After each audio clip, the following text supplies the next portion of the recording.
My boyfriend and I have been together over a year and living together about 6 months. He's an extremely light sleeper. We never used to have problems, but I'm now on medicine that causes me to have more insomnia, so it's harder for me to fall asleep. Lately, we've gotten into fights because he's being absolutely unrealistic about any noise in general. I can't clear my throat quietly, sneeze or even yawn without him grumbling, groaning, or yelling at me at how loud I'm being. When I say yawn, I don't mean some exaggerated TV yawn, but literally the sound of me silently taking in and expelling air from my mouth 3-4x over the course of 2 hours sets him off. Sneezing is very rare and it's also quiet, but if I have to make any noise, I do it as silently as possible. But it's not enough for him. When I was extremely sick with the cold, he made me sleep on the couch because I was having a tough time sleeping without being able to actually blow my nose to breathe. But when he caught it a week later, I gladly let him sleep in the bed and help take care of him when he woke up in the night because he wasn't feeling well.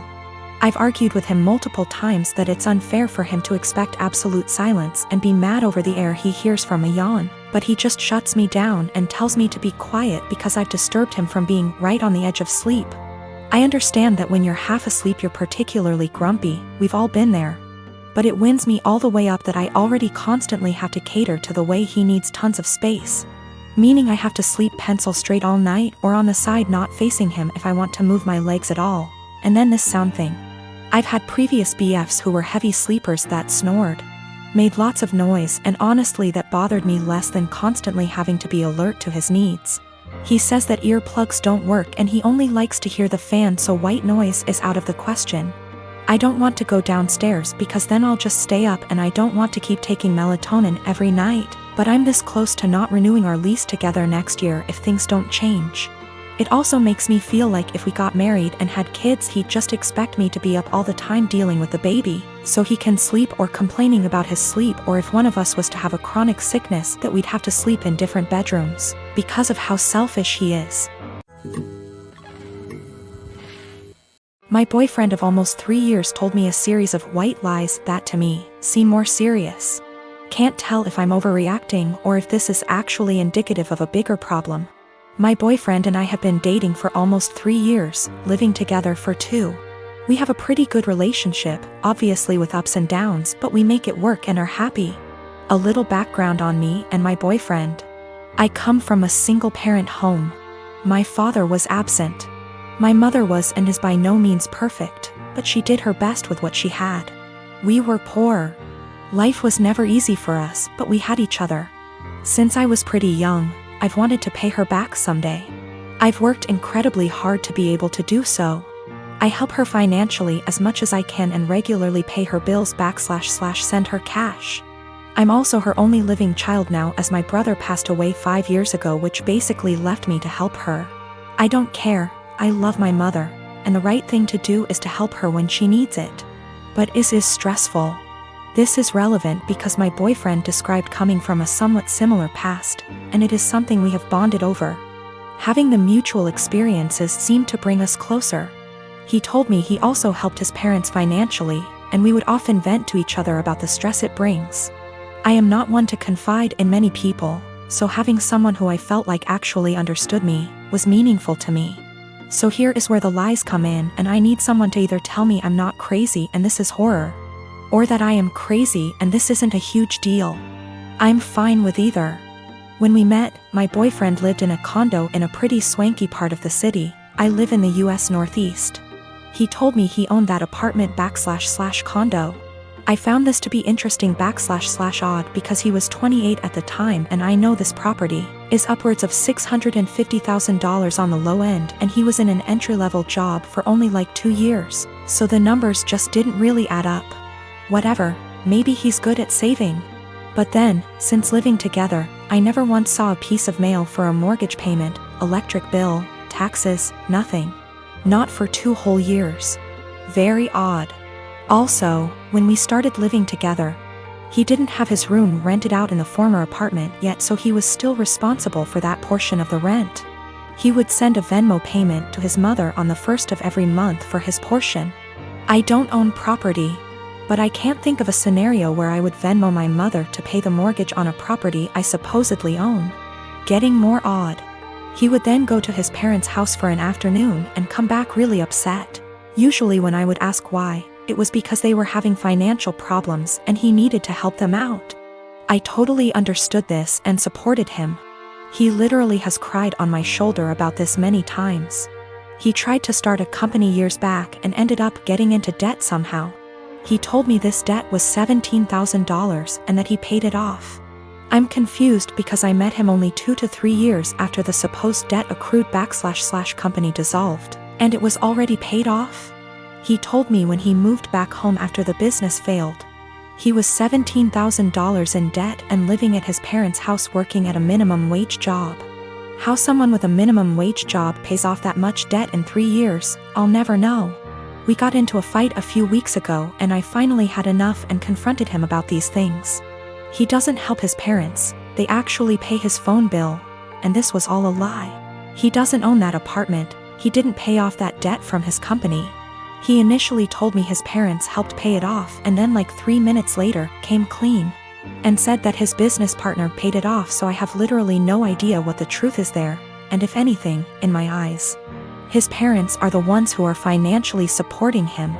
So now, I'm dating a 31 years old man who doesn't pay his own phone bill, was lying to me and / or completely fabricating aspects of his life for 3 years. And then when confronted about it, continued to make up lies and then came clean about them 5 minutes later. I'm obviously concerned that he could lie for this long, about fundamentally important things like our values, and so on. I sincerely thought I would marry this man. He seemed to understand me like no one else and to be a truly caring and genuine person. Now I'm having a hard time rationalizing actually planning a life around someone who would not only lie about their background and family etc. but also financial aspects. Aside from that, I now can't tell what is the truth and what is a lie. I've also noticed other things he has lied about, called him out on it, and he has denied it outright to my face. I see this as a form of gaslighting, as I know I'm not wrong, but he is trying to convince me otherwise. Am I overreacting? Is this a white lie that went haywire? Or is this actually a series of complete and utter bullshit used to manipulate me?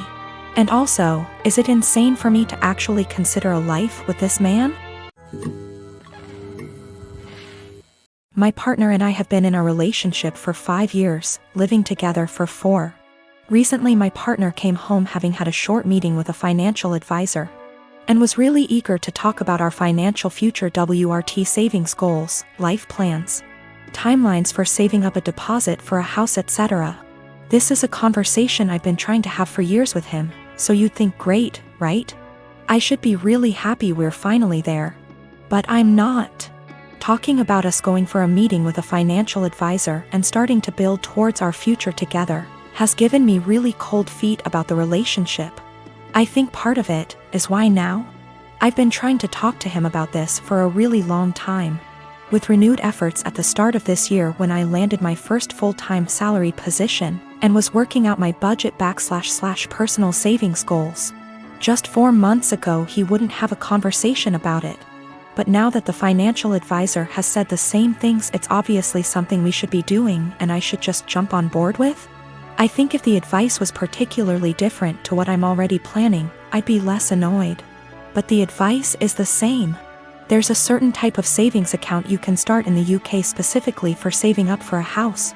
And I've been talking about planning to open one once I'm full-time employed for literally 3 years. And he brought it up like this new, novel idea I'd never heard of. It makes me wonder if he's ever listened to anything I've ever said. He's always been more frightened of commitment / taking the next step. And I've driven that for the majority of our relationship. Become official / exclusive? I pushed for it. Move in together? I pushed for it. Start a joint account for household costs? Me move into a bigger place and buy our own furniture? My call. And every step of the way he's against it and I have to convince him why it's the right decision. I've tried to have this financial future talk for a long time, and also the talk about mapping out what our future plans are together. But he's never wanted to have it. I guess I feel a lot of resentment that he's finally ready to talk about this because someone else has told him it's a good idea. It also brings up a lot of worries I've had about the future that might have been sitting under the surface for a while. Like the marriage and kids talk, I've always been clear about what I want, and he's always vaguely agreed with me. But trying to talk to him about time scales for it is like pulling teeth and always turns into an argument. It's not like I'm saying you have to propose now or I'm leaving or anything. It's literally just stuff like, ideally I'd like to be thinking about engagement and buying a house by 28, and married looking to have kids by 30. So he's literally got like half a decade. But we can't have that conversation because he shuts down / gets annoyed / feels pressured. And I have no idea what he wants from the future because he won't tell me. There's a lot of resentment in this post and I feel the need to clarify that I love him. He's my best friend and our day-to-day life is a dream. But I always feel like I'm dragging him into a future he doesn't want. And that he doesn't really trust / listen to me as an equal partner, until someone else tells him the same things I've been trying to say. I don't want that to be my future. I want someone who has these conversations with me and is excited about taking the next step.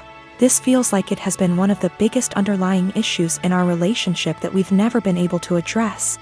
He doesn't ever really seem to listen to / consider me and often prioritizes his relationships with others. It's like he's expecting that I'll always just be there until he's ready, and that's not a very nice feeling to have. I'm not really sure where to go from here. I guess my big question is, how do I move past this resentment into a productive conversation about goals / expectations? I would like to be excited that he's finally ready to take this step together, but I just feel annoyed and uncertain. I would also like to address the issues of not feeling like a priority once and for all, since previous attempts haven't been successful. So I suppose my other question is, how do I make our communication better so that we can actually talk about these things and come up with a plan to fix them? My boyfriend started asking to join me in my girls' night in. Every time I tried to say no, he'd be like, I have to join or you'll have to cancel. It made me and the girls miserable having to sit there with him in the middle.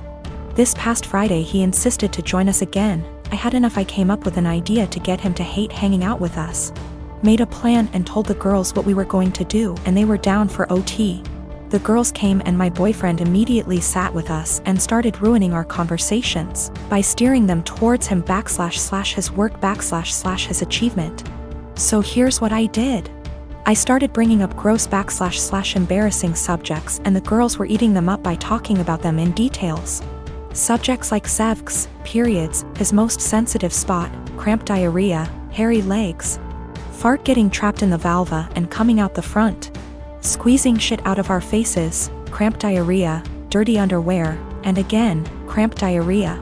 We talked about this stuff in boring details, like, I could feel his discomfort without even looking at him. But God, when I turned to see why, he got quiet suddenly. He was getting red in the face, and had sweat all over his forehead. I bet he found himself unable to relate to this subject, thus couldn't take part in the conversation. He got up from the couch ready to head out.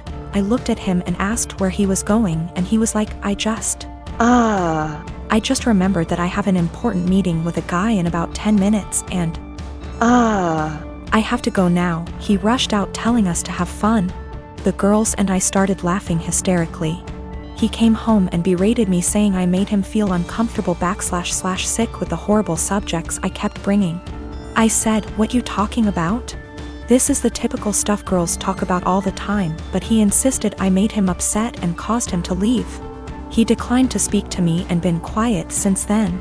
This is his apartment. He tells me who is and isn't allowed to come, and I thought this was fine since it's his place. Though I help with the bills, but he makes so much more as the head of security in his company, so that's that. I just can't believe how dense and blind I've been to his negative ways. He's still giving me the silent treatment, and I've decided it's just a lot to take. And so I'm temporarily moving in with one of the girls and will now be definitely reconsidering few things.